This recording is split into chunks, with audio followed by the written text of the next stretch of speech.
Hello everyone. तो आज मैं आया हूँ एक प्रैक्टिकल अप्रोच के साथ जिसमें मैं खुद मैथ्स के सवालों को मॉक में किस तरह अप्रोच करते हैं ये बताऊंगा और आपको क्वेश्चन को किस तरह अप्रोच करना है ये भी सिखाऊंगा। तो ये वीडियो हिंदी और इंग्लिश दोनों मीडियम में रहने वाली है। तो चलिए शुरू करते हैं। इनको तो आप सभी जानते ही होंगे। इन्होंने मॉक्स में मैथ को सॉल्व करने का एक बहुत ही बेहतरीन फॉर्मूला दिया है। वो फॉर्मूला ये है, युद्ध रणभूमि से पहले मनोभूमि में खेला जाता है। अब इसका मतलब क्या है ये मैं आपको समझाता हूं। किसी भी क्वेश्चन को सॉल्व करने से पहले उसका एक ब्लूप्रिंट बनाना आपके दिमाग में बहुत जरूरी है।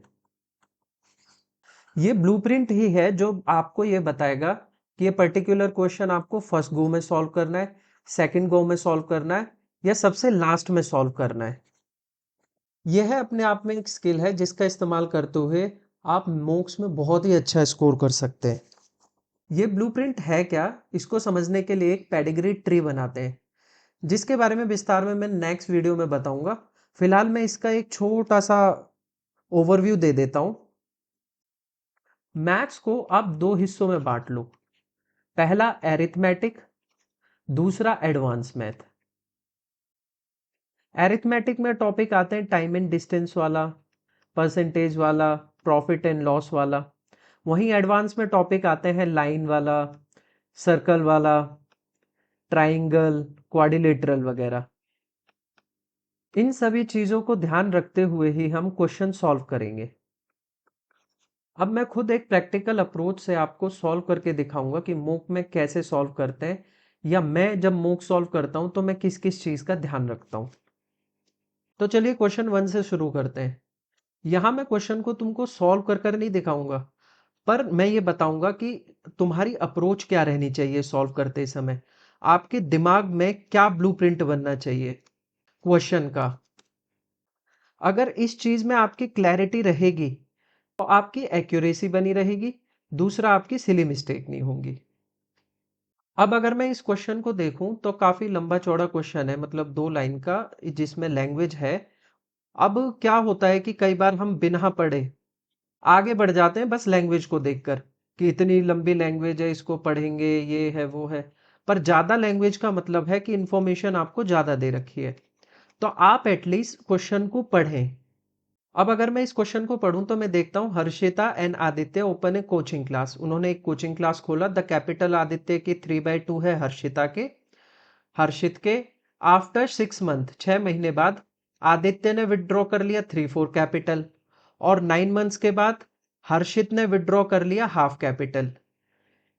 1 साल के बाद प्रॉफिट दोनों का ये है, अमाउंट हर्षित के द्वारा रिसीव किया गया। बताओ, ये चीज हमें बिल्कुल ध्यान रखनी है। ये पूछा क्या है, हम निकाल लेते हैं क्वेश्चन, हमको फिर बाद में पता ही नहीं होता और जल्दी से ऑप्शन देख के मार्क करके आगे बढ़ जाते हैं। पर हमें इस चीज का ध्यान रखना है कि क्वेश्चन क्या पूछा है। अब मेरे दिमाग में जो इमेज बनना शुरू हुई है वो ये है कि एक एरिथमेटिक का सवाल है, मेरी एडवांस अच्छी है, वो आपको डिसाइड करना है आपका क्या अच्छा है। एरिथमेटिक का सवाल है और ये देखना है कि मैं कैलकुलेशन में गलती करता हूं या नहीं। एरिथमेटिक में भी ये टॉपिक है पार्टनरशिप वाला। अब पार्टनरशिप की प्रैक्टिस मैंने ठीक ठाक की है, तो मेरे को कॉन्फिडेंस आया कि इस सवाल को तो मैं कर सकता हूं। यहां पर लैंग्वेज पढ़कर मुझे यह समझ में आ गया कि आदित्य और हर्षित का अमाउंट का एक रेशियो दे रखा है। एक पर्टिकुलर टाइम में ये विड्रॉ कर रहा है, एक पर्टिकुलर टाइम में ये विड्रॉ कर रहा है। बाद में दोनों के प्रॉफिट का कोई पर्टिकुलर रेशियो है जो कि 1,21,800 रुपए दे रखा है। अब इन दोनों का कंबाइन करके, इससे डिवाइड करके इसका आंसर आ जाएगा। तो मुझे एक तो स्टेप पता है सारे कि ऐसा करूंगा तो आंसर आ जाएगा, और नंबर इतने टफ नहीं है कि जो कैलकुलेशन में मैं फंस जाऊं। इसलिए इस क्वेश्चन को मैं अटेम्प्ट करूंगा। अब चलता हूं नेक्स्ट क्वेश्चन की तरफ। इस क्वेश्चन को देखकर दोबारा से यही कि अरिथमेटिक के टाइम एंड वर्क का है, और टाइम एंड वर्क में इतनी कमांड अच्छी है, इतना ज्यादा इसको हम पढ़ते हैं कि देखते ही ये लगता है कि इसको तो करना चाहिए। इस क्वेश्चन में क्या दिया एक बार पढ़ लेते हैं। ए काम करता है 5.4 time as fast as B, ये रेशियो दे दिया। ए ने ज्यादा समय लिया सॉरी ए ने कम समय लिया, 22 दिन कम समय लिया बी को कंप्लीट करने के लिए एक काम अलोन। अब उसने पूछा है कि नंबर ऑफ डेज बताइए जो ए और बी दोनों एक साथ काम करेंगे तो कितने दिन का समय उनको लगेगा।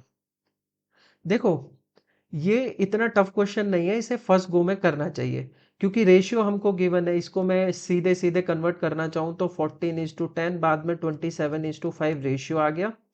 फिर चेक करेंगे 22 दिन का है, ये डिफरेंस चेक करेंगे, फिर यूनिट वर्क निकाल लेंगे हम। उस यूनिट वर्क को अगर हम दोनों की एफिशिएंसी से डिवाइड कर देंगे तो हमारा टाइम निकल के आ जाएगा। मतलब मेरे दिमाग में एक इमेज बन चुकी है कि मुझे क्या क्या फॉलो करना है। एक सिंपल रेशियो निकालना है, फिर उस रेशियो का इस्तेमाल करते हुए उनको कितना दिन लगा वो निकल के आ गया, क्योंकि बीच के डिफरेंस जो कि यहाँ 22 दिन का ही डिफरेंस है तो हमें ज़्यादा गुणा भाग करनी नहीं है, वो भी हो जाएगा। तो ये क्वेश्चन ईजी है, इसको भी हम फर्स्ट गो में कर सकते हैं। तो बढ़ते हैं नेक्स्ट क्वेश्चन की तरफ। अब बात करते हैं हम क्वेश्चन थर्ड की। अब ये जो क्वेश्चन है, ये क्वेश्चन बात कर रहा है परसेंटेज 879% सैलरी और डोनेशन।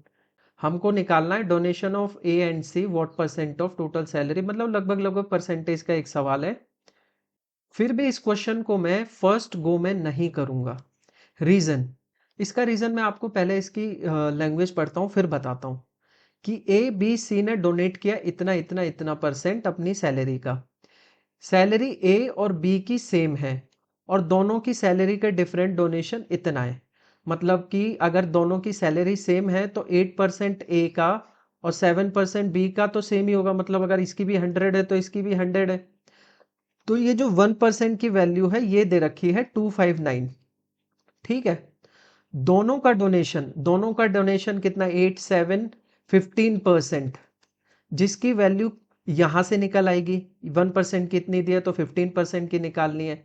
फिर उतने में से 1185 माइनस करने सी की निकालने के लिए, क्योंकि यहां लिखा हुआ है total donation of A B इतना ज्यादा है सी से, तो वहां से हमें सी की डोनेशन पता लग जाएगी। सी की डोनेशन से फिर हमें सी का सैलरी का भी आइडिया हो जाएगा। फिर बाद में हमें बताना है, जो देखो फाइनल जो हमें निकालना है वो ये निकालना है दोनों की डोनेशन, टोटल डोनेशन ऑफ ए, मतलब कि 8% ऑफ ए प्लस 9% ऑफ सी, और तीनों की सैलरी ए प्लस बी प्लस सी का कितना परसेंट है। देखो एक चीज यहाँ पे नंबर ऑफ स्टेप्स बहुत ज्यादा है। अगर आपने इस क्वेश्चन को अपने दिमाग में समझ भी लिया है तो आप ये जानते हैं कि इसको हड़बड़ाहट में हम गलत कर सकते हैं। इसलिए मैं अगर होता तो मैं इसको कभी भी फर्स्ट गो में नहीं करता। क्योंकि क्या होता है जब हम मूक शुरू करते हैं तो कहीं ना कहीं हमारे मन में एक एंजाइटी होती है कि नंबर ऑफ क्वेश्चन ज्यादा अटेम्प्ट करने।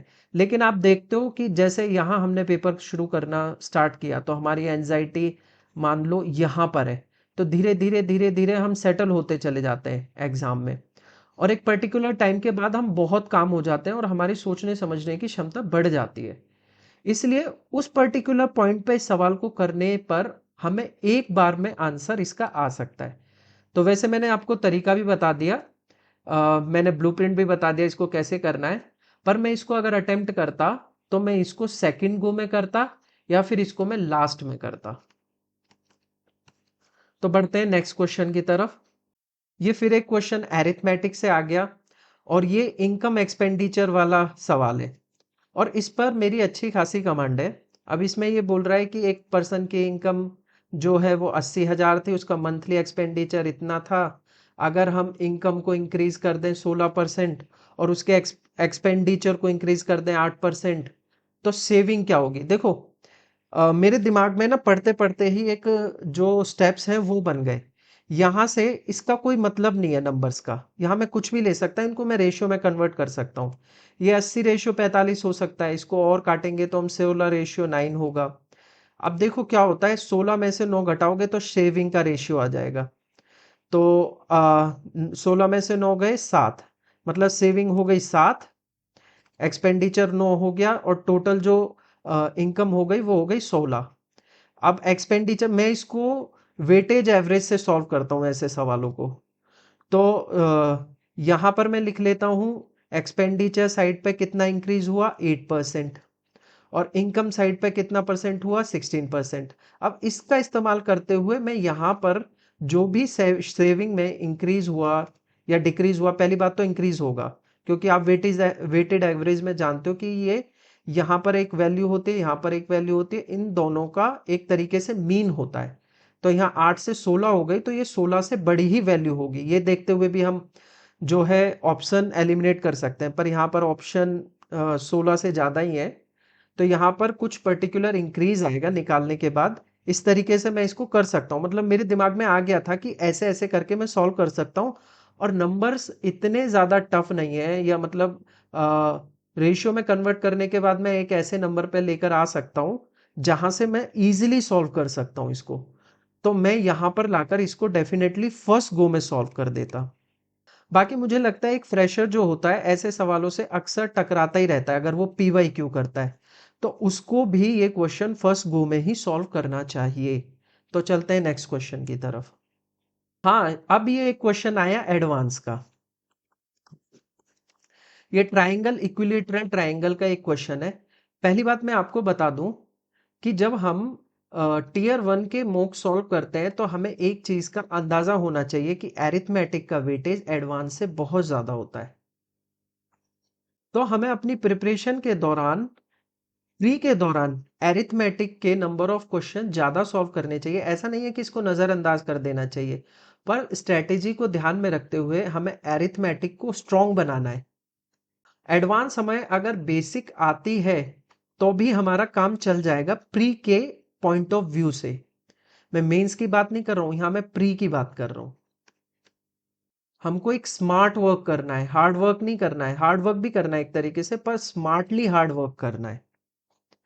अब यहाँ ये क्वेश्चन है, इसकी लैंग्वेज भी बहुत सिंपल है, और सबसे सिंपल ये एक इक्विलेटरल ट्राइंगल दे दिया, इसको तो फर्स्ट गो में ही करना है। सिंपल एक फॉर्मूला लगाना है √3/4a² वाला एरिया निकालने के लिए, उससे इसका आंसर आ सकता है। देखो एक तरीका और भी होता है, ज्यादातर एक स्टैंडर्ड डायग्राम है 2 2 2 वाला, जो इक्विलेटरल ट्राइंगल का है, जिसकी साइड अगर 2 है तो उसका पेरीमीटर 6 होगा। उसका जो ये हाइट है पर्टिकुलर, ये जो परपेंडिकुलर हाइट है वो होती है √3। इसका एरिया जो होता है वो भी √3 होता है। अब एरिया को, अब जैसे भी कोई वैल्यू अब चेंज हो जाती है, अगर ये 4 हो जाती तो साइड हो गई 4, मतलब इंटू 2 हुआ तो साइड हो जाएगी दुगनी, साइड दुगनी हो गई तो पेरीमीटर भी दुगना हो जाता है, तो मतलब 6 दूनी 12। और इसकी परपेंडिकुलर हाइट भी दुगनी हो जाएगी, मतलब 2√3। लेकिन एरिया, एरिया L/B होता है। ये आप देख रहे हो ना, दो साइड के मल्टीपल से, मतलब x² की वैल्यू दो डायमेंशन को मल्टीप्लाई करके जो वैल्यू आ रही है, मतलब कि यहाँ पर आपको 2 से स्क्वायर नहीं, 2 से मल्टीप्लाई नहीं करना है, आपको यहाँ से 4 से मल्टीप्लाई करना है, मतलब 2 का स्क्वायर, तो 2 दूनी 4 इंटू √3। तो इसका जो एरिया होगा जब 4 साइड होगी तो इसका एरिया होगा 4√3। बाकी ये चीजें मैं आगे भी आपको बताऊंगा। तो बढ़ते हैं नेक्स्ट सवाल की तरफ। इस क्वेश्चन को मैंने बता ही दिया कि इसको फर्स्ट गो में ही करना है, और ये क्वेश्चन है जिसमें आप एज लेते हो, मतलब आप इसको अगर आपने अच्छे से किया हुआ है, इसको आप 10 सेकंड के अंदर भी करके निकल जाओगे। अब ये एक सवाल है जो कि एडवांस के अंदर ही आती है, ट्रिग्नोमेट्री, उसका एक सवाल है ये। और ट्रिग्नोमेट्री मेरी तो अच्छी है, लेकिन जैसे ज़्यादातर स्टूडेंट्स होते हैं जो फ्रेशर्स होते हैं, उनका ट्रिग्नोमेट्री वाला पार्ट थोड़ा सा वीक होता है, या जो उन्होंने थोड़ा बेसिक से किया होता है। इसमें जो एडवांस चीज़ें होती हैं, थोड़ी बहुत हम डेरिवेटिव्स बना लेते हैं, उनकी नॉलेज नहीं होती है, इस वजह से ट्रिग्नोमेट्री का इतना ज्ञान नहीं होता है फ्रेशर्स को, इतना मतलब अच्छे से ज्ञान नहीं होता है। मैं ये नहीं कह रहा ज्ञान नहीं होता है। तो अगर आपको देख के लग रहा है कि ये क्वेश्चन, जैसे इस क्वेश्चन में मैं वैल्यू रखूंगा, देखो यहां मैं वैल्यू पुटिंग का यूज करूंगा। क्वेश्चन देखते ही मुझे समझ में आ गया कि ये पर्टिकुलर कुछ है, यहाँ -4√3 दिया है, बाद में 0, मतलब यहाँ कुछ वैल्यू रखनी है, और इसमें से 4, इसका जो आंसर है 3 sec + 4 कॉस का जो आंसर है वो 4√3 आना चाहिए, तभी यहाँ 0 आएगा। मतलब वैल्यू पुट करके मैं इसको इजिली कर सकता हूँ। यहाँ आपको वैल्यू डालनी है। अब वैल्यू डालने का भी एक तरीका है, ऐसा नहीं है कि मैं पहले से शुरू करूंगा 30 से फिर 20 से। देखो यहाँ एक तो बहुत ही गलत मुझे लग रहा है 20, ऐसा नहीं है, इसको भी हम बाद में चेक करते हैं। पहले मैं इसको मतलब इसको फर्स्ट गो में इससे तो कर ही नहीं सकता, ये तो खैर डाल ही नहीं सकता वैल्यू। इसको हम शुरू करते हैं सबसे सिंपल वैल्यू जो कि है 45 डिग्री, इसको देखेंगे। अगर ये नहीं होता तो फिर इन दोनों में से कोई देखेंगे, और मेरे हिसाब से इन दोनों में से कोई एक ही इसका आंसर है। तो वैल्यू का यूज करते हुए इस क्वेश्चन को हम इजीली कर सकते हैं। ये भी फर्स्ट गो वाला ही सवाल है। ये क्वेश्चन है बोट एंड स्ट्रीम का। अब बोट एंड स्ट्रीम के जो सवाल होते हैं उसको मैं पर्सनली थोड़ा सा टफर साइड पे रखता हूँ। रीजन इसके पीछे का, इनमें कई बार इक्वेशंस बन जाती है, और मैं इक्वेशंस के चक्कर में नहीं पढ़ता जल्दी से। रीजन बता देता हूँ इक्वेशन के चक्कर में क्यों नहीं पढ़ना चाहिए, या सबको इक्वेशन को क्यों अवॉइड करना चाहिए। क्योंकि जब आप हवड़ धवड़ में होते हो पेपर सॉल्व करने की, देखो चाहो हम कितना भी अपने दिमाग को शांत रखें, पर थोड़ा बहुत तो होता ही है कि हमारे पास टाइम भी, क्लॉक भी चल रही है, टाइम भी टिक कर रहा है, और नंबर ऑफ क्वेश्चंस भी अटेम्प्ट करने। तो इस क्वेश्चन को मैं इसलिए नहीं करता कि अगर इक्वेशन बना के सॉल्व करने जाएंगे, अगर छोटी सी भी कोई कैलकुलेशन मिस्टेक हो गई तो मेरा ये टाइम वेस्ट कर देगा। इस वजह से मैं बोट एंड स्ट्रीम के ज़्यादातर सवाल नेक्स्ट गो के लिए रखता हूँ। पर इस पे कमांड होने के बाद मैंने इस पे अच्छी मेहनत की थी, क्योंकि मुझे लगता था ये थोड़ा सा टफ है मेरे लिए। तो अब मैं क्या करता हूँ, जैसे आप अगर इसकी अच्छी प्रैक्टिस कर लो, अगर आपको इसकी प्रैक्टिस नहीं है तो आप इसको छोड़कर सेकंड गो के लिए रख सकते हो। पर अगर आपने इसे थोड़ा बहुत भी पढ़ा है तो आप एटलीस्ट क्वेश्चन तो पढ़ लें। क्वेश्चन तो आप अगर वैसे अगर आपने टफ हो या इजी हो, लैंग्वेज तो आपको पढ़ ही लेनी है आपने। अब ये लैंग्वेज क्या कह रही है, ये कह रहा है कि एक पर्सन है जिसने एक 4 किलोमीटर की डिस्टेंस जो है वो 1 घंटा 20 मिनट में तय की, और वापस आया ये अपस्ट्रीम 24 मिनट में। अब ये बताना है 13 किलोमीटर स्टिल वाटर में कवर करने के लिए उसको कितना टाइम लगेगा। देखो ये क्वेश्चन पढ़ते पढ़ते ही मेरे दिमाग में क्लिक हो गया, ये इतना टफ क्वेश्चन नहीं है, ये इजी है। क्योंकि यहां से मुझे टाइम का रेशियो पता लग गया, अपस्ट्रीम और डाउनस्ट्रीम का। टाइम का रेशियो पता लगते ही मुझे पता लग गया इनकी स्पीड का भी रेशियो। स्पीड का रेशियो स्टिल वाटर अगर हमें निकालना है तो स्पीड रेशियो अपस्ट्रीम और डाउनस्ट्रीम को प्लस कर देते हैं और डिवाइड बाय 2 कर देते हैं। और अगर हमें स्ट्रीम का निकालना है स्पीड का, तो हम अपस्ट्रीम में से डाउनस्ट्रीम माइनस करके 2 कर देते हैं। उससे हमें उसकी भी स्पीड का पता लग जाएगा कि स्टिल वाटर में स्पीड क्या है, क्योंकि अपस्ट्रीम की स्पीड तो हमें यहां से निकल जाएगी, स्टिल वाटर की स्पीड पता लग जाएगी, तो डिस्टेंस से डिवाइड करके हम टाइम निकाल सकते हैं। मतलब मेरे दिमाग में मुझको आइडिया है, क्लैरिटी है कि इस क्वेश्चन को कैसे कैसे स्टेप वाइज चलना है, और मेरा आंसर आ जाएगा। तो इसको मैं फर्स्ट गो में, अगर मैं ये क्वेश्चन अगर मैंने पढ़ लिया है तो मैं इसको फर्स्ट गो में ही करूंगा। लेकिन अगर मैं थोड़ा भी इसमें हिचकिचाता तो मैं इसको सेकंड गो में करता। अगर मेरे को इसमें थोड़ा सा भी, अगर ये पूरी प्रोसेस में थोड़ा भी डाउट रहता कि वैल्यू कहाँ इधर उधर ना हो जाए, इजी वैल्यू है, सिंपल वैल्यू है, इस वजह से मैं इसको फर्स्ट गो में कर रहा हूँ। चलते हैं नेक्स्ट क्वेश्चन की तरफ।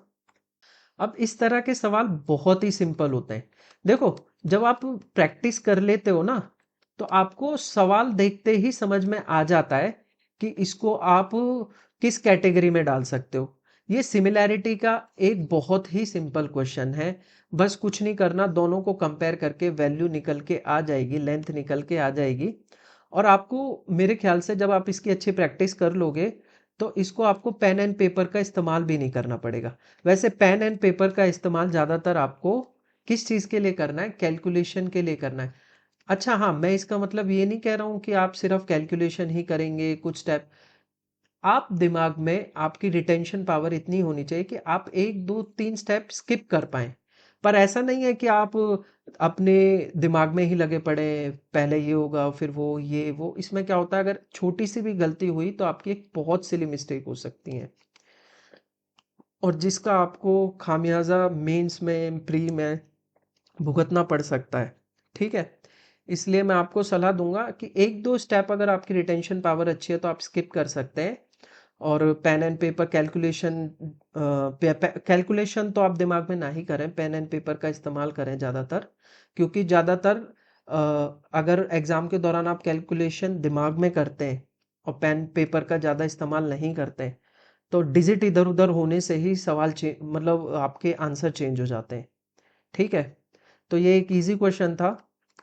ये क्वेश्चन है जो मेरे ख्याल से 10 सेकंड से 20 सेकंड के अंदर हो जाना चाहिए। बढ़ते हैं नेक्स्ट क्वेश्चन की तरफ।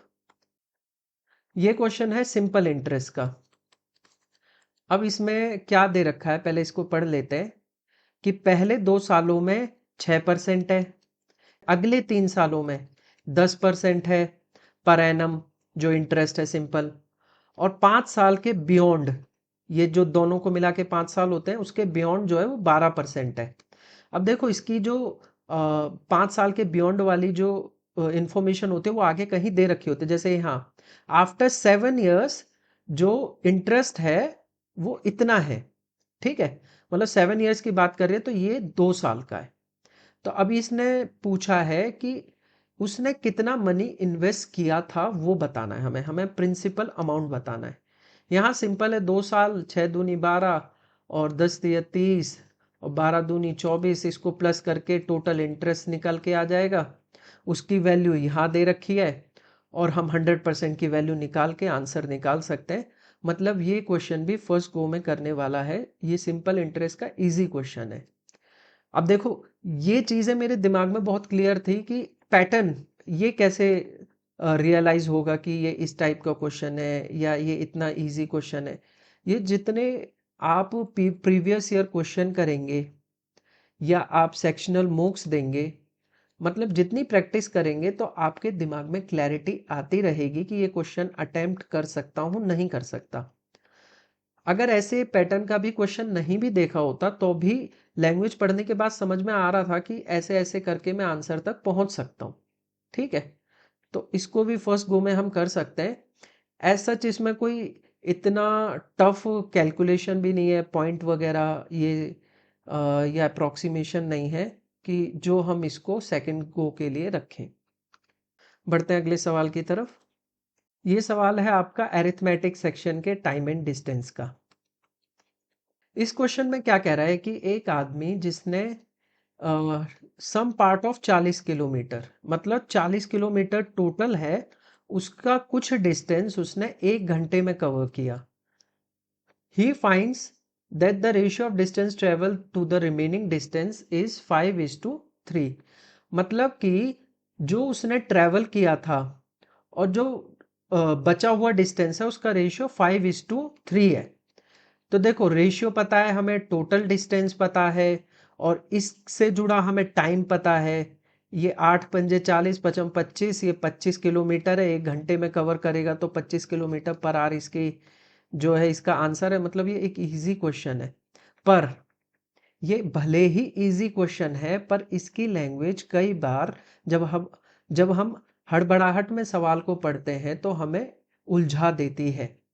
तो इसके लिए हमें क्या करना है, जैसे अगर हमें पहली बार में अगर इसे पढ़ते हुए इस सवाल को समझ में आ गया कि इसमें क्या पूछा है तो हमें इसको अटेम्प्ट करना है।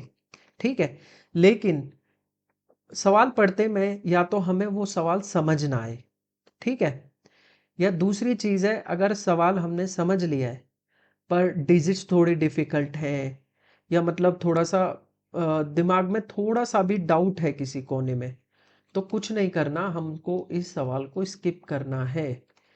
क्योंकि ये एक इजी क्वेश्चन है पर थोड़ा सा ऐसा है कि अगर इधर उधर भी हुआ तो ये क्वेश्चन हमको तो हमारा दिमाग चैलेंज करता रहेगा कि एक इजी क्वेश्चन है, पर उसी चक्कर में हम बहुत सारा टाइम वेस्ट ऐसे क्वेश्चन पे ही करते हैं। हमारा टाइम वेस्ट कभी भी टफ क्वेश्चन पे नहीं होता, ना हमारा टाइम वेस्ट कभी बहुत ही ईजी क्वेश्चन पे होता है। उसके पीछे रीज़न है, इसमें हमारी क्लैरिटी है कि ये क्वेश्चन हमारा फर्स्ट अटेम्प्ट में नहीं होगा, हमें बाद के लिए बचाना है। तो ऐसे सवालों में टाइम वेस्ट नहीं होता, पर हाँ ये मार्क्स डिटरमाइन करते हैं कि आपको मिलेंगे नहीं मिलेंगे, ठीक है। इजी क्वेश्चन में क्या होता है कि आपको समझ में आता है ये बहुत इजी है, इसमें आप सिली मिस्टेक करेंगे तो आपका नंबर जा सकते हैं पर टाइम नहीं जाएगा, क्योंकि बहुत इजी क्वेश्चन है, आप इसको अटेम्प्ट कर ही लेंगे। लेकिन ऐसे क्वेश्चन होते हैं जिनमें लैंग्वेज थोड़ी सी घूमी हुई होती है या थोड़ा सा इधर उधर होता है, तो आप इन्हीं क्वेश्चन में अपना टाइम वेस्ट करते हैं। तो इनमें टाइम वेस्ट करने से बचने के लिए क्या करना है, अगर आपको पहली बार में लैंग्वेज समझ आती है तो इसको अटेम्प्ट करें, वरना ना ही करें, क्योंकि जब दूसरी बार आप अगर शांति से पढ़ेंगे तो ये आपको बहुत ईजिली समझ में आएगा। और जहां आपको फिर दोबारा से करेंगे, 3 बार करेंगे, क्योंकि दिमाग एक तरीके से काम करता है। जैसे आइज है, अगर मैं इसको ई एस पढ़ रहा हूं ना पहली बार में, तो मैं दूसरी बार में अगर स्किप किए बिना लगातार पढ़ूंगा तो ई एस ही पढ़ता रहूंगा, मेरे को ये आइज दिखेगा ही नहीं। उसके लिए मेरे अपने दिमाग को थोड़ा सा गैप देना है, फिर दोबारा से आना है, तब एक दूसरी अप्रोच से मेरा दिमाग इसको लेने की कोशिश करेगा। समझे? तो चलते हैं नेक्स्ट क्वेश्चन की तरफ। ये क्वेश्चन है एडवांस मैथ के ट्रायंगल का। यहां देख रहे हो ना ट्रायंगल, ट्रायंगल का क्वेश्चन है। अब एक चीज मेरे को समझ में आई कि इसमें कुछ पर्टिकुलर लैंग्वेज है, ठीक है, और कुछ दे रखा है, एरिया दे रखा है, हमें ए की वैल्यू निकालनी है। तो क्या करना है, देखो अगर आपकी ट्रायंगल पे थोड़ी बहुत पकड़ है, आप थोड़ा बहुत अगर आपने पढ़ा हुआ है, प्री में भी आपने एडवांस थोड़ा सा पढ़ा हुआ है, तो आप इसको फर्स्ट गो में कर सकते हैं। एटलीस्ट आप फिगर तो बना ही लें, वो क्या पूछ रहा है उस हिसाब से फिगर आप बना लें। जैसे ये बोल रहा है इस ट्राइंगल में, आपको बना के दिखा देता हूँ। Triangle P Q R, P P x bisect करती है क्यू आर को, ठीक है। और जो पी क्यू की लेंथ है वो 12 है, और क्यू एक्स की जो लेंथ है वो दे रखी है ए। एरिया जो दे रखा है इसका 915 है, तो ए की वैल्यू हमने निकालनी है। और एक और चीज दे रखी है कि पी एक्स जो है एंगल बाइसेक्टर है। देखो इतना सुनते ही मैंने प्रैक्टिस की है तो एक चीज समझ में आ गई कि ये एक आइसोसेलस ट्राइंगल है, मतलब कि पी आर वाली साइड भी इसकी 12 होगी, ठीक है। इतना देखते ही मेरे को इस क्वेश्चन में कुछ नहीं रह गया और मैं इसको अटेम्प्ट कर सकता हूँ, ठीक है। लेकिन अगर इस चीज को समझने में मेरे को देर होती है या फिगर में अच्छे से नहीं समझ पाया उस टाइम पे, तो मैं इसको स्किप करता और नेक्स्ट को मैं करता, ठीक है। लेकिन जब मेरे को एक बार ये समझ में आ गया कि ये एक आइसोसेलस ट्राइंगल है, ये वैल्यू है, ये ए है तो ये भी ए है, और एरिया हमको दे रखा है, तो इजी हो गया अब निकालना, ठीक है। मतलब अगर आप एडवांस क्वेश्चन का अगर आप पैटर्न या उसका जो भी है एक क्रक्स होता है उसका, वो आप समझ लेते हैं, तो वो फिर कुछ नहीं रह जाता है। इनमें इन क्वेश्चंस में कैलकुलेशन नहीं होती है, पर इसमें आपको दिमाग लगाना होता है थोड़ा सा, ठीक है। अगर आपने पकड़ लिया तो ये क्वेश्चन आप फर्स्ट गो में कर सकते हैं। तो बढ़ते हैं नेक्स्ट क्वेश्चन की तरफ। अब ये एक अलजेब्रा का क्वेश्चन है। अलजेब्रा के क्वेश्चन में एक बात होती है कि आपको कुछ पर्टिकुलर फॉर्मूलेज होते हैं इसमें गिवन, वो आपको आने चाहिए। और जैसे ये कई सारी इक्वेशंस होती हैं, इनके भी कुछ डेरिवेटिव्स होते हैं जो इनको आने चाहिए। और बाकी ये क्वेश्चन इतने टफ भी नहीं होते हैं, कई बार इसमें वैल्यू पुट करके आप इनके आंसर निकाल सकते हो। पर जैसे यहाँ पर आप देख रहे हो, यहाँ पर्टिकुलर कुछ दे रखा है, जैसे b plus c equal to a x दे रखा है, c plus a equal to b y दे रखा है, a plus b c z दे रखा है। यहाँ इसकी वैल्यू पूछी है, तो देखो यहाँ पे थोड़ा सा जो है वैल्यू पुटिंग इतना ईजी नहीं है। पर एक चीज ऐसे क्वेश्चन में देखो, फ्रेशर्स को मैं बोलूंगा कि आप स्किप करें अगर आपको कुछ भी समझ नहीं आ रहा है, और नेक्स्ट क्वेश्चन को करें। लेकिन अगर आप थोड़ा सा आपने प्रैक्टिस की है, आप रिपीटर्स हैं या फिर, तो आप एक चीज तो समझ गए होंगे कि देखो ये तीनों जो इक्वेशन है एक तरीके से ये सिमिलर है। मतलब सिमिलर क्या, एक शकल के तीन भाई हैं ये, ठीक है। तो मैं क्या कर सकता हूं कि ऐसे क्वेश्चन में क्या करते हैं, थोड़ा इधर उधर होके क्वेश्चन हो सकता है, या हमें x की वैल्यू अगर मैं यहाँ निकाल कर पुट कर दूं तो आंसर आ जाएगा। तो यहाँ मैं x निकालने की कोशिश करता हूँ। मेरे को y नहीं निकालना, मेरे को z नहीं निकालना, क्योंकि ये एक जैसे एक को ही मैंने सॉल्व कर लिया तो ये तीन अपने आप सॉल्व हो जाएंगे। तो अगर मैं x को निकाल पाया b प्लस सी बाय ए करके, ऐसे करके x निकल आएगा, फिर +1 करेंगे, उल्टा करेंगे और इसमें पुट कर देंगे तो इसकी वैल्यू डेफिनेटली निकल आएगी। मतलब कि मेरे को एक पैटर्न दिख जाएगा और ये क्वेश्चन हो जाएगा। पर अगर मैं सजेस्ट करूं, अगर आपको शुरुआत के 5 या 10 सेकंड में आपके दिमाग में क्लिक नहीं करता है कि इस क्वेश्चन में क्या हो रहा है और वैल्यू भी नहीं पुट कर पा रहे हो, तो इसको स्किप करो और इसको बाद के लिए छोड़ो। ठीक है। ये क्वेश्चन आपका मेंसुरेशन का है। यहाँ पर 3 टॉयज हैं जिनकी शेप दे रखी है, एक सिलेंडर है, एक हेमिस्फेरिकल है और एक कॉन है। ठीक है। तीनों के बेस सेम दे रखे हैं और हाइट दे रखी है, हाइट भी सबकी सेम है। देखो अब यहाँ पर आप मानना चाहो तो जरूरी नहीं है आप हाइट 2√2 ही मानो, आप इसको 1 भी मान सकते हो। वैसे दे रखे है तो आप उस तरीके से इस्तेमाल कर सकते हैं कि आप हाइट 2√2 मान लो, आप नीचे बेस को भी 2√2 मान लो। इससे क्या हो जाएगा, कैलकुलेशन ईजी हो जाएगी। और फिर आपको टोटल सरफेस एरिया निकालना है। यहाँ पर आप फॉर्मूले पुट करो, जैसे सिलेंड्रिकल टोटल सरफेस एरिया क्या होता है, 2πr r+h वाला। ठीक है। फिर हेमिस्फेरिकल का टोटल सरफेस एरिया का रेशियो और ट्राइंगल का सरफेस एरिया का रेशियो। फिर थोड़ा बहुत इसमें जो है कैलकुलेशन वाला पार्ट इतना टफ नहीं है, मतलब कि आप हाइट और रेडियस को अगर इक्वल करके करेंगे तो आपका आंसर निकल आएगा इजीली।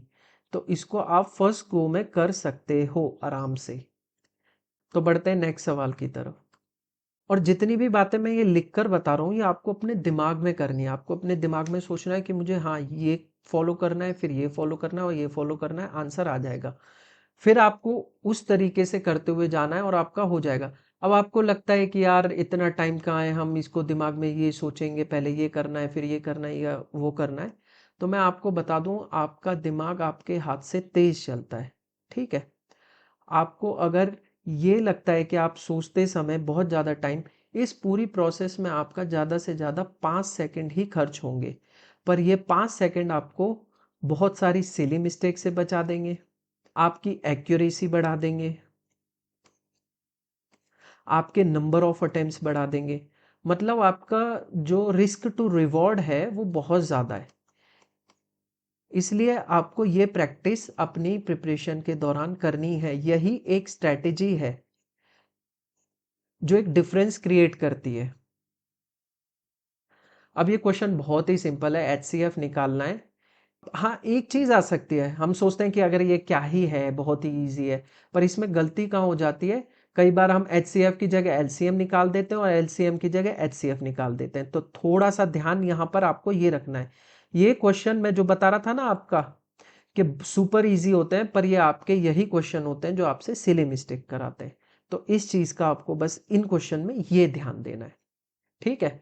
इस सुपर इजी क्वेश्चन देखा, देखो सिली मिस्टेक ना हो, बस ये आपके दिमाग में तुरंत क्लिक करना चाहिए, इस क्वेश्चन में मैं सिली मिस्टेक नहीं करूंगा, भले ही मेरा 2 या 4 सेकंड फालतू चला जाए। ठीक है। बढ़ते हैं नेक्स्ट क्वेश्चन की तरफ। ये क्वेश्चन आपका एडवांस का है, एडवांस के ज्योमेट्री। ये 3D ज्योमेट्री का क्वेश्चन है, ये पिरामिड है। दो तरह के क्वेश्चन होते हैं इसमें, एक होता है पिरामिड और प्रिज्म। इसके कुछ फॉर्मूले होते हैं जो आपको रटने पड़ते हैं, पर मैं आपको इस पे भी एक वीडियो बना दूंगा। ये वीडियो एक पर्टिकुलर कॉन्सेप्ट पे है। अ, मैं दो फिगर्स लूंगा, एक सिलेंडर और कोन, उसी के आधार पे, सॉरी सॉरी,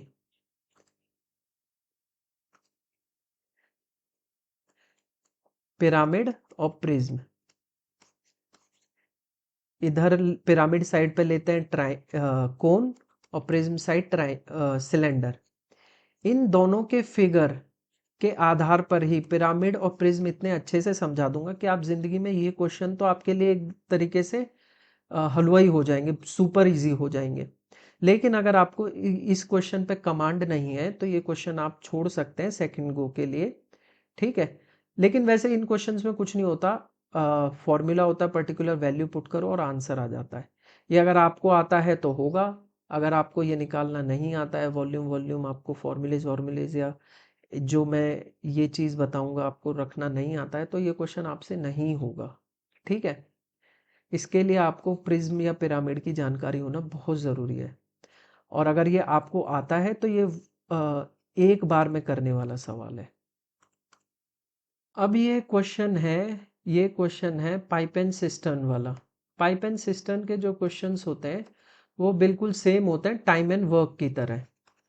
अब ये क्वेश्चन देखने में पहली नज़र में देखोगे तो अरे ये बहुत टफ है या लैंग्वेज इतनी ज़्यादा है, तो मैंने पहले ही बताया आपको पाइप एंड सिस्टम वाले क्वेश्चन में तो अक्सर है तो ऐसा होता है कि लैंग्वेज बहुत लंबी होगी, जो स्क्रिप्ट देख लो कितनी बड़ी है, पर जितना बड़ा ये क्वेश्चन है इसका मतलब ये इन्फॉर्मेशन ज़्यादा दे रहा है, इन्फॉर्मेशन ज़्यादा दे रहा है तो मतलब इसमें ज़्यादा कुछ करना नहीं है, इजी क्वेश्चन होगा। देख लेते हैं एक बार। दो वाटर टैब हैं जो एक एम्प्टी टैंक को 12 घंटे और 18 घंटे में फिल करती हैं, और ऐसा देखा गया है कि लीकेज पॉइंट बॉटम पर है टैंक के, और जो एम्प्टी करता है 36 घंटे में। मतलब दो टैब हैं जो 12-18 घंटे में भर रही है, और एक ये जो है लीकेज, ये 36 घंटे में सारा पानी निकाल दे रही है। अगर हम देखो ये लीकेज है, तो अगर हम इन दोनों को ओपन करें तो लीकेज ऑलरेडी ओपन रहेगी, तो वो at the same time to fill the tank, जो लीकेज है वो 1 घंटे तक, मतलब 1 घंटे तक ये तीनों चीज हो रही है, ये भर रहा है और ये खाली कर रहा है। 1 घंटे बाद ये अपना काम करना बंद कर देगा, मतलब कि ये पानी निकालना बंद कर देगा। फिर बताना है कि टोटल टाइम कितना लगा इसको भरने के लिए। अब मेरे को देखो पैटर्न पता लग गया कि कैसे कैसे स्टेप फॉलो करूंगा और ये क्वेश्चन हो जाएगा। मतलब कि पहले मैं इसको देखते हुए टोटल यूनिट ऑफ टाइम निकाल लूँ, sorry total unit of work निकाल लूँ, फिर इनकी एफिशिएंसी निकाल लूँ, फिर 1 घंटे को तीनों की एफिशिएंसी चलाऊँ, इन दोनों की प्लस होगी इसकी माइनस होगी, फिर 1 घंटे बाद इसको ख़त्म कर दूँ और इन दोनों की एफिशिएंसी से बाकी बचा काम करूँ, तो टाइम अपने आप निकल कर आ जाएगा। तो ये भी इजी की कैटेगरी में सवाल है, बस इसकी लैंग्वेज बड़ी है। लेकिन अगर आप थोड़ा सा इस देखो सोलवे क्वेश्चन तक आते आते मुझे लगता है कि आपकी एंजाइटी बहुत कम हो चुकी है, यहाँ थी तो वो यहाँ आ जाएगी। अगर ये क्वेश्चन 16वें नंबर पे है तो आपको इसको अटेम्प्ट करना चाहिए, लेकिन अगर यही क्वेश्चन सेकंड या थर्ड नंबर पे होता तो मैं आपको सजेस्ट करता आपको इसको स्किप करना चाहिए और आगे बढ़ जाना चाहिए, क्योंकि आप लैंग्वेज पढ़ते में कोई ना कोई गलती जरूर कर बैठते। ठीक है, तो आगे बढ़ते हैं नेक्स्ट क्वेश्चन की तरफ। ये क्वेश्चन टाइम एंड डिस्टेंस का है, पर ये एक सर्कुलर ट्रैक का क्वेश्चन है। इसमें क्या होता है, एक सर्कुलर ट्रैक होता है और दो आदमी होते हैं, वो या तो सेम डायरेक्शन में या अपोजिट डायरेक्शन में भागना शुरू करते हैं। उनकी पर्टिकुलर कुछ स्पीड होती है 20-30 जैसे इसमें दे रखी है। इसका सरकमफेरेंस बताया हुआ होता है जो यहाँ 100 मीटर बताया हुआ है। फिर ये बता इसको मतलब इसमें कई तरीके के क्वेश्चन बन सकते हैं, कितने टाइम में ये एक दूसरे को मिलेंगे, ये कितने डिस्टिंक्ट पॉइंट पर मिलेंगे, या ये यहाँ पर कितनी देर बाद मिलेंगे। तो ऐसे क्वेश्चंस होते हैं। तो इनमें देखो शॉर्ट ट्रिक्स भी होती हैं, इनकी अंडरस्टैंडिंग भी होती है। अगर आपको ये क्वेश्चन आपने पहले कभी अटेम्प्ट नहीं किया है तो मैं आपको सलाह दूंगा आप इसको स्किप करें, अगला क्वेश्चन करें, क्योंकि ये थोड़ा सा आपको भटका देगा। मतलब ये ट्रैक की वजह से क्वेश्चन इतना इजी रह नहीं जाता है, और फिर यहाँ दो डिस्टिंक्ट पॉइंट की बात कर रहा है। ठीक है, हाउ मेनी डिस्टिंक्ट पॉइंट की बात कर रहा है। लेकिन अगर आपने ये सॉल्व किया है इसको, मैं आपको सलाह दूंगा कि प्री के एग्जाम से कुछ दिन पहले ही इस टॉपिक के क्वेश्चंस करें। इसका क्या फ़ायदा होता है कि इस टॉपिक के क्वेश्चंस आने का प्रोबेबिलिटी आजकल मतलब 2023-2022 से थोड़ी सी बड़ी हुई है कि इस टाइप के क्वेश्चन आते ही आते हैं।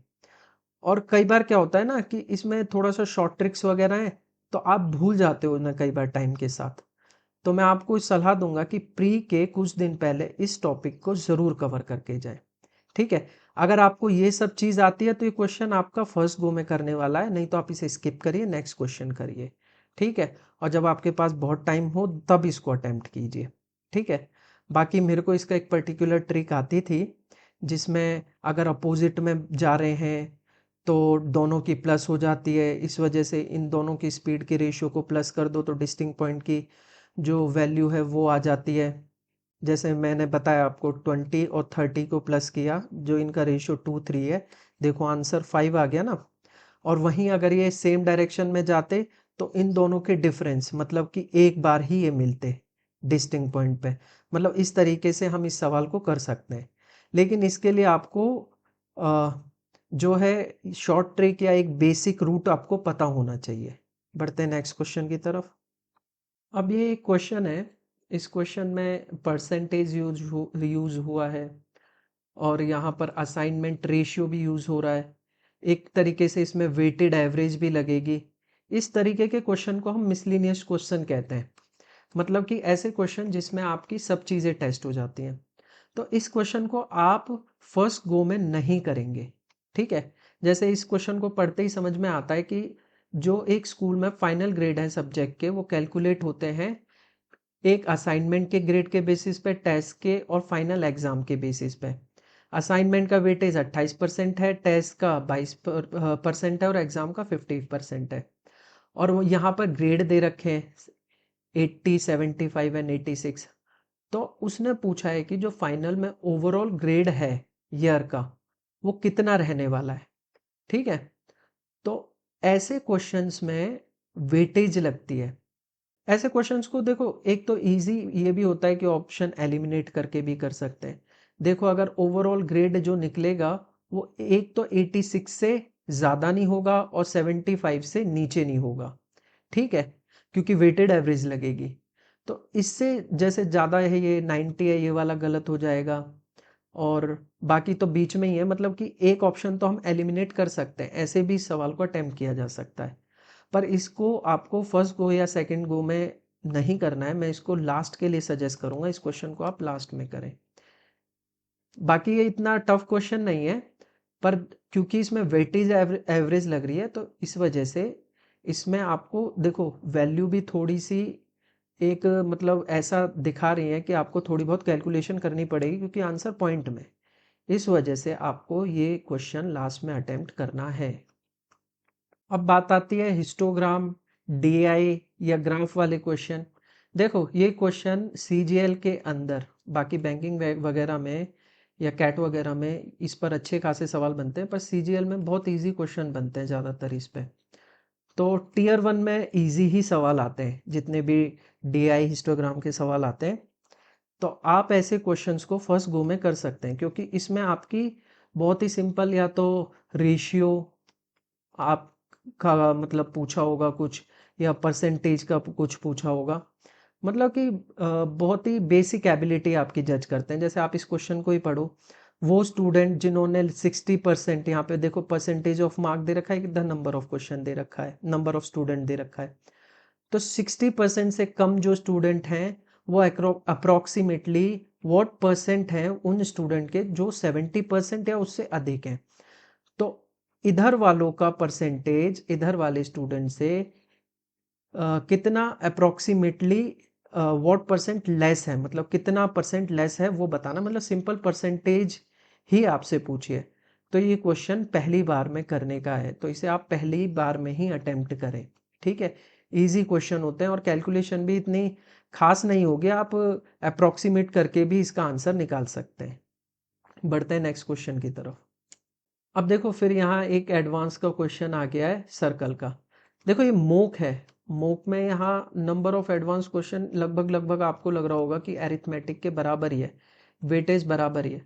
पर जैसा मैं एग्जाम में देखता आया हूँ, मैंने एग्जाम दिए हैं, तो टीयर 1 के अंदर मैंने ज़्यादातर देखा है कि एरिथमेटिक की वेटेज एडवांस के कंपैरेटिवली हाई रहती है। मतलब हाई क्या, इसकी कम ही रहती है, काफ़ी कम रहती है एरिथमेटिक के मुकाबले। तो आपको प्रिपरेशन अपनी उसी प्रकार से करनी है कि प्री में आपको एरिथमेटिक वाला पोर्शन अच्छे से पढ़ना है एडवांस के मुकाबले। अब ये क्वेश्चन है, इसमें कह रहा है एक सर्कल के अंदर ए बी डायमीटर है, एक कॉर्ड पी क्यू है जो कि डायमीटर नहीं है, एक्स पर इंटरसेक्ट करते हैं। मतलब ये एक सर्कल हो गया, ये डायमीटर ए बी दे रखी है, पी क्यू कोई लाइन होगी, ठीक है, जो एक्स पे इंटरसेक्ट करती है। ए एक्स बी एक्स की वैल्यू 3:2। देखो ये गलत बन गया थोड़ा, ये लाइन यहाँ होनी चाहिए, फिर भी चलो मैं इसको बी ए करके देख लेता हूँ। तो बी एक्स 2 है, ए एक्स 3 है, and the radius of the circle दे रखा है, रेडियस जो है वो आपका 5 सेंटीमीटर है, मतलब ये पूरी वैल्यू जो है वो 5 है, वो सॉरी, ये जो रेडियस होता यहाँ पे वो 5 होता, मतलब पूरी वैल्यू 10 है, मतलब ये डायमीटर 10 है। इस तरीके से हमें इसकी वैल्यू पता चल जाएगी, इसकी वैल्यू पता चल जाएगी, ये वाली पर्टिकुलर वैल्यू पता लग जाएगी। लेंथ ऑफ पी क्यू निकालना फिर इतना मुश्किल रह नहीं जाता, मतलब ये पता चल जाएगा हमें, हमको ये निकालना है, ठीक है, ये परपेंडिकुलर है यहाँ पर। तो ये क्वेश्चन इजी है, मतलब इसमें एक पाइथागोरस लगाकर ये क्वेश्चन इजीली सॉल्व हो जाएगा। तो इसको आप फर्स्ट गो में कर, अगर आपको डायग्राम अच्छे से बनाना आता है या आपको समझ में आ गया, ठीक है। अगर आप यहाँ पर बनाने में गलती कर देते हैं तो आप थोड़ा होपलेस हो जाएंगे या इसको अटेम्प्ट नहीं कर पाएंगे। तो उसका एक तरीका है, जब आपको पहली बार में ये सवाल समझना है या पहली बार में आपसे गलती हो जाए तो आप इसे छोड़ दें, अगली बार आकर करें, क्योंकि आप वही, मैं फिर वही बात कहूँगा कि आप सेम गलती बार बार करते हैं, वो ना दोहराएं। इसके लिए आपको ज़रूरी है, उसमें एक ब्रेक चाहिए आपको, और वो ब्रेक देंगे और दूसरे सवाल, ठीक है। बढ़ते हैं नेक्स्ट क्वेश्चन की तरफ। यहाँ देखो वैल्यू दे रखी है, तो ये वैल्यू पुटिंग से भी, मतलब थीटा की वैल्यू रखकर भी ये सवाल हो सकता है। बाकी आइडेंटिटीज लगाकर भी ये बहुत इजीली हो सकता है। 1 माइनस साइन स्क्वायर का जो हमें पता है कि कॉस स्क्वायर होता है, रूट है तो कॉस बचेगा, ये 1 बाय कॉस है, कॉस से कॉस कट के एक इसकी वैल्यू आ जाएगी। मतलब कि ज़रूरी नहीं है आप थीटा की वैल्यू हर जगह ही टिकाओ, यहाँ पर आप देख सकते हो कि बहुत सिंपल आइडेंटिटीज है, तो ये सवाल आइडेंटिटीज से बहुत जल्दी हो जाएगा।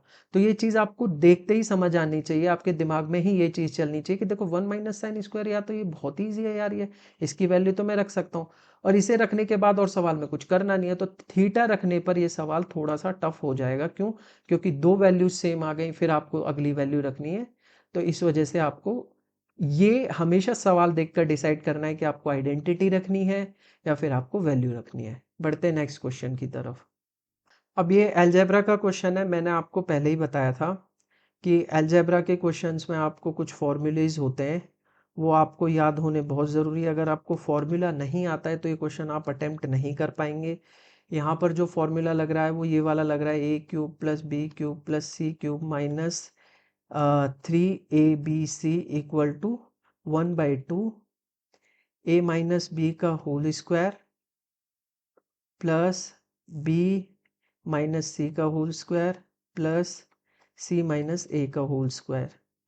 ये वाला इसका फॉर्मूला लग रहा है, इससे ही इसका आंसर आएगा, क्योंकि यहाँ देख सकते हो ना आप, ये वाली, इस तरीके के और भी बहुत सारे फॉर्मूले हैं, इस पर बहुत सारे जो है फॉर्मूले लगते हैं, पर यहाँ पर इस वैल्यू को देखते हुए वो आपको प्रैक्टिस PYQ करोगे तब आपको समझ में आएगा कि यहाँ पर ये वाला फॉर्मूला लगने वाला है, और इसे लगाने के बाद आपका ये आंसर आएगा, ठीक है।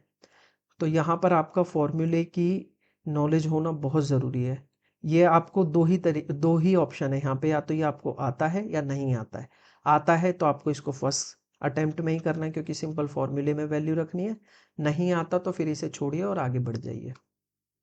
ये क्वेश्चन अभी मैंने पढ़ा नहीं, पर मेरे को देखने से लग रहा है शायद ये मिक्सर एलिगेशन का क्वेश्चन है, जहाँ पर ये देखने से पता लग रहा है कि सॉल्यूशन ए में 10% एसिड है, सॉल्यूशन बी में 30% एसिड है, और ए और बी को किस रेशियो में मिक्स किया जाए कि 25% एसिड आए। मतलब कि ये सिंपल एलिगेशन का ही क्वेश्चन है, तो ये देखते ही सॉल्व हो जाएगा। मतलब अगर आपको एलिगेशन आती है, और मेरे हिसाब से जो प्रिपरेशन कर रहे हैं ये वाले टॉपिक तो वो कवर कर ही चुके होंगे प्रीवियस ईयर के, और अगर नहीं किए हैं तो प्लीज़ जाकर उनको कवर करो। ये तो बहुत ही बेसिक चीज़ें हैं जो आपको आनी चाहिए, ठीक है। यहाँ पर एलिगेशन लगा के आपका आंसर आ जाएगा पर्टिकुलर। पर हाँ, क्वेश्चन में आपको क्या नहीं करना है, सुपर इजी क्वेश्चन, मतलब आप करोगे सिली मिस्टेक, तो आपको सिली मिस्टेक से बचना है। बढ़ते हैं नेक्स्ट क्वेश्चन की ओर। सेम बोर्ड मार्क्स है। ये क्वेश्चन किस लिए दिया जाता है? हमको लगता है अरे यार इतना इजी क्वेश्चन CGL में पूछा है, पर ज़्यादातर क्वेश्चन आप ये देखोगे तो बहुत सारे बच्चे इसको गलत करके आते हैं। और यहाँ पर आप देखो 63% लोगों ने ही इसे अटेम्प्ट किया, मतलब ये क्वेश्चन इतना ईजी भी नहीं रहा बहुत सारे स्टूडेंट्स के लिए। पर लेकिन अगर आपको बोर्ड मास आता है, आपको थोड़ी बहुत नॉलेज है कैसे करना है, यहाँ पर अगर आप सिली मिस्टेक नहीं करते हैं तो ये ऑप्शन आपको एक वैल्यू ऐड करेगा, वरना ज़्यादातर लोग इसमें सिली मिस्टेक कर देते हैं। ठीक है, तो यही क्वेश्चन है जो आपको ऊपर ले जाएंगे एक एवरेज से, क्योंकि जो नंबर ऑफ क्वेश्चंस है ना लगभग सभी अटेम्प्ट करते हैं सेम से ही, पर आप इस पर्टिकुलर एवरेज से ऊपर जाओगे या नीचे जाओगे वो डिसाइड करते हैं ये ऐसे क्वेश्चन। ऐसे क्वेश्चन मैं क्यों बोल रहा हूँ, देखो टफ वाले क्वेश्चन तो वो डिसाइड करते हैं कि टॉपर वाला रेंज, एक जो टॉपर वाला रेंज बनता है ना कि वो टॉपर वाली रेंज में आएंगे या नहीं, वो टफ क्वेश्चन डिसाइड करते हैं। लेकिन एक जो एवरेज होता है, जो सबका एवरेज होता है, उससे आप ऊपर जाओगे वो डिसाइड करते हैं ऐसे क्वेश्चन। आप सिली मिस्टेक नहीं करोगे तो आप ऊपर जाओगे, अगर करोगे तो आप इसके नीचे आओगे। ठीक है, तो ऐसे क्वेश्चंस को देखते ही आपको समझना है इजी क्वेश्चन मतलब आप सिली मिस्टेक कर सकते हो, तो थोड़ा ध्यान से करना है। अब ये इस मॉक का लास्ट क्वेश्चन है, और क्वेश्चन ये है हाइट हाइट दे रखी है, रेडियस दे रखा है, मतलब कि मेंसुरेशन का क्वेश्चन है। सिलेंडर है, सिलेंडर में हाइट दे रखी है, रेडियस दे रखा है। ठीक है, मतलब दोनों का सम दे रखा है 20, टोटल सरफेस एरिया दे रखा है और वॉल्यूम निकालना। मतलब इसमें सिंपल आपको सिलेंडर का फॉर्मूला आना चाहिए, जिसमें आपको वॉल्यूम का फॉर्मूला आना चाहिए, टोटल सरफेस एरिया का आना चाहिए, कर्व सरफेस एरिया का आना चाहिए। तो ये क्वेश्चन बहुत ही ईजी है।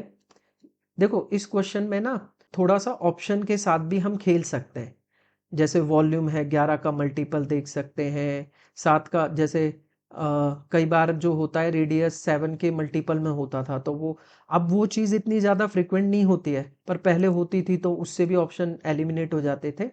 पर देख रहे हो कि ये वाला भी 7 का मल्टीपल है, ये वाला भी, सॉरी ये वाला भी 11 का मल्टीपल है, ये वाला भी 11 का मल्टीपल है। तो अब जो ऑप्शन बन के आते हैं ना सीजीएल में, तो ऑप्शन बनाने वाले जो एग्जामिनर है वो भी इतने बेवकूफ़ नहीं है। ठीक है, वो भी ऑप्शन अच्छे खासे डालते हैं कि एकदम देखते 11 का मल्टीपल मार्क कर दिया, ऐसे नहीं होता, आपको थोड़ा बहुत क्वेश्चन सॉल्व करना पड़ेगा। ठीक है, ठीक है, तो आप ऐसे शॉर्टकट ना लगा के अगर आप थोड़ा इसको सॉल्व कर लेंगे तो ज़्यादा टाइम नहीं लगेगा और इसे सॉल्व कर ले जाएंगे। ठीक है, और अगर आप बेवकूफ़ी करेंगे, कई बार क्या होता है कि यहाँ पर जो मल्टीपल होता है वो इतना लंबा होता 11 का ही मल्टीपल है, पर इतना लंबा होता है कि एग्जाम में प्रेशर की वजह से या तो उसे गलत कैलकुलेट कर लेते हैं, या उसको समझते हैं कि यार ये मल्टीपल तो हो ही नहीं सकता, ये ईजी है इसे मार्क करो आगे बढ़ो, और उसकी वजह से आपका जो है घट जाता है।